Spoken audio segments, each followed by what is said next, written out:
this is a costume, and they also have the emperor, only one emperor at one time. So acting in this traditional costume, should be the Emperor Wilhelm I, and this is the Emperor Franz Josef with Elizabeth. Another famous example for historical launch of public bathing culture is a Turkish bath in Great Britain. Interestingly, first in Manchester, 1857, before the first Turkish bath was established in London only in 1816. And I thought, because it is regional, so it might be of interest, and it was also of interest to me. I do not want to address the next two contemporary bathing experiences, but go on to another example of symbol universes on the move, which allows for a study of hegemonic or transcultural readings of bathing ceremonies. The contemporary marketing of the historical Cembalita shaman in Istanbul. As a result, we see that even the most traditional Turkish bath, like the Cembalita shaman, is promoted today in the Western style or with the gaze, the tourist gaze from Central Europe.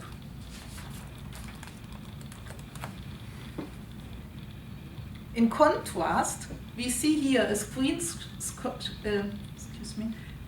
screenshot from a documentary film featuring the Cembalita shaman. In the roughly only 10 years between the shooting of the documentary film and the opening of the refurbished Cembalita shaman shown in the promotion, a huge change has occurred.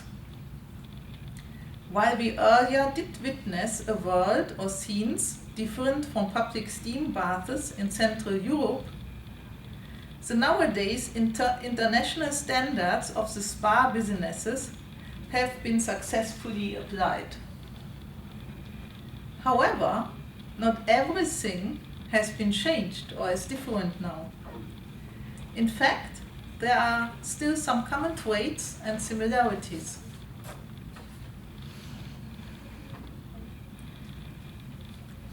On the one hand side, both the ancient and the new hammam can be regarded as a spatial temporal enclave.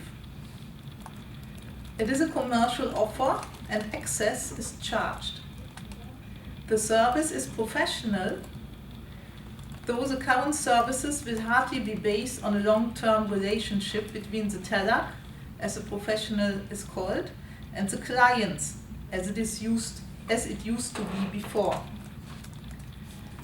On the other hand side, even though I will ultimately argue that the practice does demonstrate a socio-cultural change, the experience of the body treatment, the negotiated use of the requisites, and the significance of the entire practice is subject to interpretation. It does not make sense to offer a general reading now.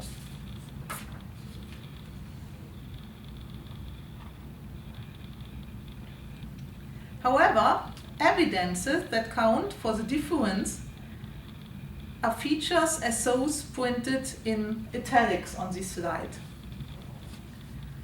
There is today a more rational organization of time, service procedures, spatial and personal resources, independence of clients' expenditure. There is today a more formal interaction order, standardized and with corporeal and symbolic distances, no fresh talk between professionals and clients. The requisites today are rather used symbolically according to the framing narrative, and the significance might be more generalizable as body care procedure in reference to special couple time, care of the self, or demands of a functional partnership, however we want to call these.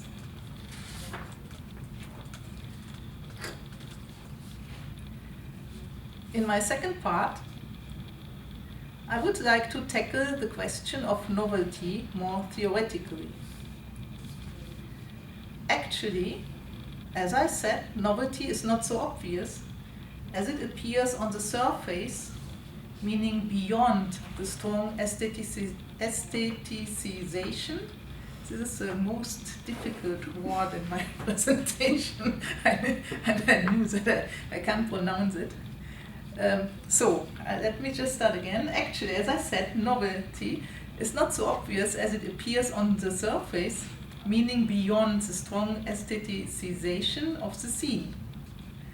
I think that we also need to ask whether the change is even understandable without taking specific cultural context of the service management and the clients into account.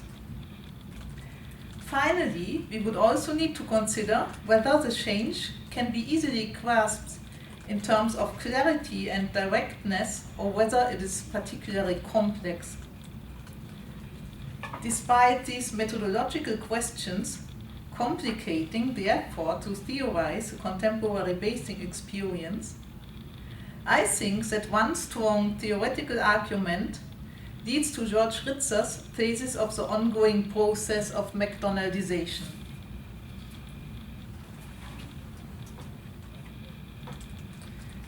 These pictures illustrate a McDonaldized beach scene in Italy, provided by the master of McDonaldization himself, and of course with his permission to show it today. Even though George's scenario is outdoor and there is no materialized spatial boundary between the people enjoying a bath, we still see a symbolic enclave, as everybody is entitled to only occupy a tiny space for which the fee had been paid.